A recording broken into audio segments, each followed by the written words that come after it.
Brian, you brought up Marcus Freeman. So it sounds like you're very much a pro Marcus Freeman guy and very supportive of that hire.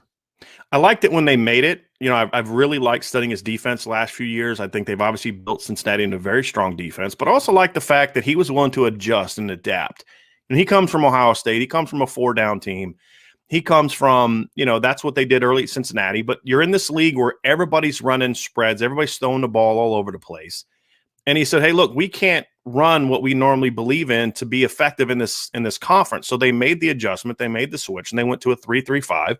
And they went from the numbers he inherited at Cincinnati, and then you look at what they built it into in just 3 seasons is impressive. I think he's smart. I think he's a coach that understands how important it is to put players in position to be successful. But he's also someone who understands that, we have to scheme our way into success, but we also have to make sure our players know how to play. We also have to make sure that we're building our system around what the players can do well. And I think you have to do that in today's era, especially with what's about to happen as these transfer rules start to change.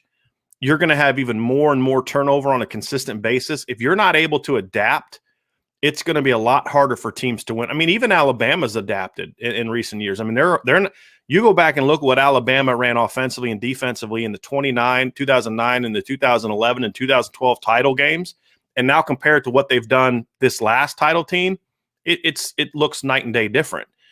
Because Coach Saban understands there's a certain way to win in this era, and you have to keep adapting.